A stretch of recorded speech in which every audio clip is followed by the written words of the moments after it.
Bueno, señores, llegó el momento de conversar con ella delante de ustedes. Ella estuvo una vez aquí con sus estudiantes el año pasado y nos dio muchísima alegría porque sabemos del tipo de profesional que es esta joven ingeniera. Hace muy poco obtuvo un reconocimiento extraordinario. Nos referimos a Ashley Morales Cartagena, quien es ingeniera civil, especialista en geociencias y gestión del riesgo de desastres, con 15 años de experiencia trabajando en la academia, el sector privado, el sector público y organismos de desarrollo. Es consultora internacional en gestión de riesgos de desastres y geociencias, además profesora e investigadora de la Escuela de Ingeniería Civil y Ambiental de la Pucamaima, donde también se desempeñó como directora desde el 2018 hasta el 2022. Ustedes creerán que es una señora mayor, pues no, es jovencita. Hace poco recibió la tremenda distinción de ser nombrada la primera latina y una de las 11 directoras del Instituto de Investigación de Ingeniería Sísmica de los Estados Unidos. Bienvenida, Ashley. Qué placer tenerte. Qué orgullo. Hola de nuevo. Qué orgullo, sí, porque ella estuvo el año pasado con sus estudiantes que por primera, bueno, al principio estaba leyendo que tus estudiantes no lograron experiencia, pero que con el tiempo tus estudiantes han logrado ser reconocidos internacionalmente por diseño sísmico. Sí, realmente el primer año fue, primero buenas noches, gracias, para mí sumamente emocionante estar aquí y estar enfrente de dos mujeres que admiro, así que gracias por este espacio. Mis estudiantes, todo esto comenzó cuando yo estudié en mi maestría en Ingeniería Geotécnica de Terremotos en Illinois. Un profesor dijo el primer día de clases. Con una beca Fulbright, que hay que ver. Es una de las becas más reconocidas a nivel mundial y donde han habido líderes mundiales. De ahí me inspiré, de los expresidentes, de los exministros. Yo decía, yo quiero ser parte de este grupo de gente tan maravilloso. Y anoche estaba en la despedida del encargado de negocios, señor Thomas, y ser parte de la comunidad de exbecarios Fulbright es también uno de los grandes tesoros de mi carrera. Así que a todo el mundo le exhorto que aplique la beca Fulbright, que realmente cambia vidas. Entonces, de ahí viene todo eso. Voy a estudiar en Illinois. En el último semestre me dicen, regístrate en una organización que se llama EERI. Si te gustan los terremotos. Y como yo amaba los terremotos... EERI. Sí, EERI. Instituto de Investigación de Ingeniería Sísmica. Y yo amaba los terremotos y dije, bueno, me registro. Tú amabas los terremotos. Es una expresión, pero para nosotros es chocante porque nosotros no amamos los terremotos. Todo. Mi familia es de Nagua. Mi familia es de Nagua. Mi abuela salió corriendo con mi tío en brazos en el 1946 y yo crecí con que el maremoto, con que el mar se metió en Matanzas. Entonces, de ahí viene esa curiosidad y ese amor, porque yo quería entender cómo era que eso funcionaba y cómo proteger a las comunidades. O sea, mi misión de vida al estudiar ingeniería civil era salvar vidas. Quería ser presidenta, pero dije, bueno, vamos a ingeniera. Entonces... Espérate, esta es una mujer muy ambiciosa. Ella creció en Herrera y empezó estudiando ingeniería civil. Ya ustedes vieron hasta dónde ha llegado y van a conocer más detalles. Pero a mí me gustaría remontarme un poquitito más atrás.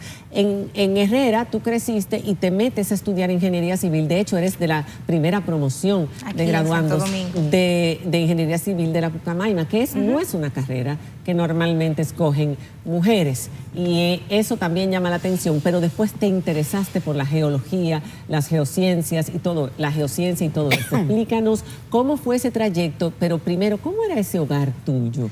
Que inculcaron ese amor y esa pasión por la especialidad, por los estudios, por conocer. Bueno, una pregunta de esas que llegan al alma. A mí me enseñaron que lo único que nadie me quitaba en la vida era estudiar, era lo que yo aprendía. Mi papá y mi mamá, ambos... Repítelo, por favor, pero en voz alta, que lo oiga el país entero. Lo único que nadie te quita en la vida es tu educación, lo que tú aprendes, y con eso llegas al fin del mundo, con tus dos manos, porque lo llevas dentro. Entonces, eso fue lo que me enseñaron mi papá y mi mamá, Bruno Morales y Elvia Cartagena, que anda por ahí. Que vino contigo. Entonces, al entender que esto era lo único que tenía, y compré ese celular en la Feria del Libro y comience a estudiar temprano, me exigieron desde que tenía uso de razón, a sacar que por qué sacaste un 97, mi papá principalmente, y no un 100, no fue fácil tampoco, espérense, tampoco es una cosa. Fue un nivel de exigencia que mis compañeros del colegio me estaban felicitando la semana pasada y me decían, tú decías todo el tiempo, qué estrés, y nadie entendía por qué tú eras tan exigente contigo misma y ahora entendemos por qué eras tan exigente contigo misma. Fue como que yo, wow, ellos estaban ahí. Pero aprendiste el rol de la disciplina. Sí, realmente esa fue la clave y me enseñaron usted estudia. Si usted quiere ser parte del 2% de la población mundial que dirige, que va, usted estudia. Palabras de mi papá. A mí casi no me dejaban salir, eso era libro y libro y libro y libro, pero también crecí en un hogar chiquito, pero lleno de amor y de grandes valores que hoy me acompañan a donde quiera que voy. Entonces ahí comencé en la Pucamaima, estudié en el San Juan Bautista de La Salle con el hermano Antonio. Y de ahí yo decía, quiero ser arquitecta. Yo sabía que había una arquitecta Miss que yo admiraba mucho también, que yo quería ser como ella, pero de verdad el dibujo no se me daba. Lo mío era la física, la matemática. Y yo, bueno, entré en arquitectura. Entré en arquitectura y como yo sabía que no iba a dibujar ni un corazón parejo, yo, vamos a hacer esto a tiempo y vamos a cambiarlo. Ingeniería. Y entré en ingeniería, claro. Entonces, de ahí tomé una clase de geología.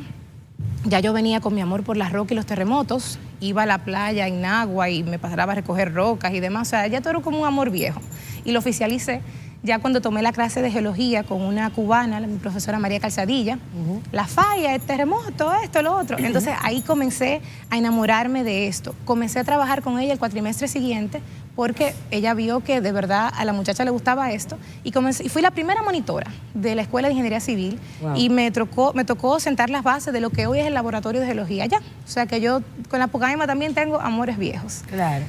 De ahí me graduó a sabiendas de que yo quería ser Fulbright y de que yo quería estudiar en Estados Unidos. Yo no sabía cómo. Obviamente tenía que ser con una beca porque no había forma posible de la educación en Estados Unidos es sumamente cara. Exacto. ¿Y tu familia no es y una mi familia rica? Yo no tengo apellido fuerte, No, yo tengo porque soy mucha Morales. gente puede pensar, claro, no, yo soy Morales. Mi papá es de Cotuí, mi mamá de Nagua, yo no salí de otro lado. Entonces, nada, hago una primera maestría en el INTEC, en lo que yo averiguaba cómo era eso de las becas. Sí, ahí yo estaba trabajando en ese momento en supervisión, construcción de obras, pero iba a veces al laboratorio de obras públicas a trabajar con suelo para conectar con mi pasión. Seguía en la universidad trabajando como monitora. Yo no tengo vida desde el 2005, yo vivo trabajando todo el tiempo. Desde el 2005. Que comencé la carrera. Ok, ¿qué edad tienes? 34. Dicen que a las mujeres no se les pregunta la edad, pero miren todo lo que esta muchachita a apenas 34 años ha logrado. Llegó a ser la directora del Departamento de Ingeniería Civil y Ambiental de la universidad donde estudió a muy temprana edad. A los 30 años. A los 30 años. O sea, que tú incluso pensabas que era un reto demasiado grande para ti. Tu mamá fue la que te dijo, mija, pero ya tú hiciste una beca en Estados Unidos. Que a propósito, fue duro ese proceso, por lo que estuve leyendo. Ese tiempo que tú pasaste en los Estados Unidos estudiando, enfrentándote a personas de todos los países muy preparadas, que ahí me viene también una pregunta. Son muchos retos que has enfrentado con mucha valentía. ¿Cómo están nuestros estudiantes en general? Tú eres una persona muy dedicada al estudio, evidentemente no todo el mundo es así, pero para obtener una beca tienes que tener esas características. En las mismas condiciones, personas de otros países tienen un mayor nivel que nosotros los dominicanos. Sí, por ejemplo, el referente que yo tuve allá, turcos, árabes en general, iraníes, chinos, o sea, vienen incluso con un nivel mucho mayor que nosotros. Pero ¿qué pasa? Los pocos dominicanos, porque tuve 2 compañeros en Illinois dominicanos, los pocos dominicanos que llegan, dejan la huella. Uno es especialista de transporte en el Banco Mundial, se graduó con un mega índice, habla 10 idiomas. Wow. Y también fue egresado de Pucamaima en Santiago, Guillermo Díaz Fañas.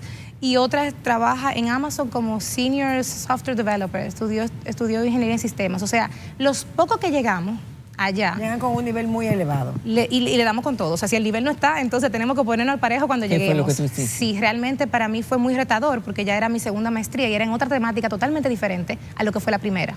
Entonces, lo que yo había tomado en el grado, que era relacionado a esta maestría, hacían como 5 años. Entonces, tuve que level up, comenzar a estudiar y el idioma también. Aunque yo había estudiado en el dominico y hasta profesora de inglés llegué a ser, el inglés técnico es también un reto. Y ahí tuve que aprender, o sea, tirar para adelante. Ok, vamos a hablar de después, gestión de riesgos. Es un término que nosotros ahora que acabamos de vivir el terremoto de Turquía, imágenes que todavía siguen en nuestra retina. De hecho, hasta hace poco estaban rescatando personas aún con vida 2 semanas después. ¿Cuántas veces hemos visto estos terremotos? Sabemos que hay 14 fallas en República Dominicana, 2 de ellas de alta peligrosidad, que son la septentrional y la trinchera de y los la muertos. trinchera de los muertos, que con ese nombre es pánico. Pero sabemos que estamos en... Y yo me imagino que tú conoces al ingeniero, que en paz descanse, Rafael Corominas, mi inspiración. Corominas Pepín, que estuvo una vez en esta noche María Cela hace muchos años con su libro Apuntes para un país que espera su terremoto. Estamos hablando de hace más de 20 años y ya estábamos a 50 años del 46.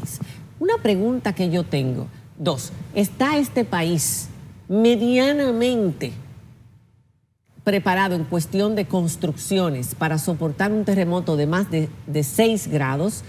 Y segundo, si el terremoto de Haití del 2010, no contando el de hace pocos años, de 2021, de Haití también, pero el del 2010, que fue mucho más potente, ¿no es en la misma isla que ha ocurrido? O sea, que podría ser ese el terremoto que llevábamos 50 años esperando. Salió la arquitecta que llevas dentro. Realmente las dos preguntas son maravillosas y a veces... dicen que el que trabaja este tema le gusta ser catastrófico, pero una cosa es aprender sobre el riesgo que tenemos para poder mitigar los daños. No podemos tenerle miedo a los terremotos, sino trabajar proactivamente para que nuestro país se convierta en una nación resiliente. Chile lo logró. En el 1960 ocurrió el terremoto magnitud 9.6 en Valdivia. Chile se devastó. El más fuerte de la historia. Que ha ocurrido en el mundo. Y para que tengas una idea, un terremoto 6.5, por ejemplo, el de Kobe en Japón en 1995, equivale a la energía liberada por la bomba de Hiroshima. Sí. Entonces, si ese fue un 6.5, imagínate un 9.6. Entonces, estas fallas, este país, Don Fello fue inspiración. Yo aprendí de esto con Don Fello en Nagua, porque es una familia, vamos a decir, casi política. Y cuando Don Fello me decía, Ashley, hay que trabajar en esto. Ashley, nuestros hijos sus hijos, que me veía como una nieta, van a sufrir los daños de un terremoto. Puede que yo no lo vea, puede que yo me muera y no ocurra, pero las generaciones siguientes, obligatorio, porque el tema del riesgo sísmico no es si va a pasar, es cuándo va a pasar, porque ya tenemos clarito que aquí tiembla por las fallas y aquí hay varios estudios. A mí cuando ocurrió el terremoto de Nepal en 2015, yo tenía muy poco conocimiento de esa área y me puse a buscar los papers en internet. Yo dije, pero esto es como República Dominicana. Aquí cantidad de papers publicados sobre el riesgo sísmico de Nepal y no hicieron nada y se devastó. Entonces, en este país, esa pregunta del millón de qué tan preparado está nuestro país para resistir. No solamente los edificios, sino las personas, de cómo reaccionar, operaciones de rescate, etcétera, porque uno sabe que tarda tiempo en llegar la ayuda internacional. Fue precisamente eso, no solamente cómo estamos preparados, sino cómo vamos a responder ante y la ayuda internacional. La gestión de riesgo es integral, va desde la parte de estructura, va la gente, los recursos, a todo. Últimamente, en los últimos años se ha hablado de gestión de riesgo, ya la gente conoce más o menos Pero el ¿cómo concepto. estamos nosotros? ¿En primer grado o todavía estamos en preprimario? Aquí hay gente que todavía no sabe que tiembla. O sea, no conoce. Lo más básico en la gestión de riesgo es el conocimiento del riesgo. Y aquí todavía la gente no sabe a qué riesgos, a qué amenazas está expuesta. Y si recordamos, en el 2003, el 22 de septiembre, ocurrió un terremoto magnitud 6.5 y 2 escuelas, el Liceo José Dubó y la otra, que el nombre se me va ahora mismo, colapsaron. Si ese terremoto hubiese ocurrido 10 horas más tarde, estuviéramos llorando a los niños todavía. Sí. Ese terremoto es un ejemplo de lo que puede pasar. Haití es un ejemplo de lo que puede pasar aquí. Es el mismo territorio geológico. Exacto, la geología no tiene divisiones políticas, no la conoce. Ya no sabe de fronteras. El territorio de nosotros completito, la española, está expuesta a una interacción de placas tectónicas y el 90% de los terremotos ocurren en el límite de placas. Entonces, esa placa tectónica de Norteamérica trata de subducirse por debajo de la microplaca del Caribe y eso nos genera los picos tan hermosos que tenemos, pero también el riesgo y las fallas. Por eso tú ahora has sido designada dentro de la directiva del Instituto de Investigación de Ingeniería Sísmica de los Estados Unidos, como primera latina, que decía María Cela, por el periodo 2023-2027. Y una de 11. Entonces, lo que quisiera saber ahora, para ti que estás dentro de esa directiva, ¿qué puedes aportar en ese tema de gestión de riesgo para nosotros, para tu país en República Dominicana? Bueno, lo primero, que el ERI es una institución abierta a compartir sus recursos. Entonces, entiendo yo y humildemente que desde República Dominicana y conectando con instituciones del gobierno, sociedad civil que puedan requerir la asistencia del ERI, podemos hacer grandes cosas. Principalmente lo veo facilito comenzar a hacer el congreso anual que ellos hacen usualmente en California o en el oeste de Estados Unidos, comenzar a hacerlo aquí, comenzar a capacitar gente aquí. Yo estoy diciendo esto, yo mañana Pero necesitamos involucrar al COE, a los bomberos, a los ayuntamientos. Claro que sí. Del gobierno hay que hacer local. Una coordinación completa, sobre todo por la desigualdad del territorio y el crecimiento y los desplazamientos que han estado ocurriendo. Claro que sí, realmente es un trabajo que nos toca como país. Tenemos que ponernos serios con este tema, tanto con la gestión de riesgo de desastre como la reducción de riesgo sísmico en sí, que es bien costosa porque lleva reforzamiento de estructuras y demás. Hay voluntad política. Había un regidor que estaba haciendo un planteamiento, que estaba leyendo de lo preocupante que eran las condiciones y él planteaba, no me acuerdo qué, un regidor estaba haciendo este planteamiento. A ver, decía, que me da trabajo abrirlo, que nosotros no estábamos, que el Parque Eugenio María de Hostos, por ejemplo, estaba demasiado cerca del mar, que era un parque a donde la gente podía ir en caso de que hubiese un terremoto de gran magnitud, pero ahí podía venir un maremoto, que no había formación, que se tenía que hacer un estudio de toda la ciudad de Santo Domingo. ¿Hay voluntad política para todo lo que hay que hacer? Honestamente, yo he visto de cerca diferentes gobiernos y he visto diferentes trabajos. Existe la intención de algunas instituciones, pero realmente nunca lo he visto. Hay que coordinarse. Entonces, pero estamos tarde.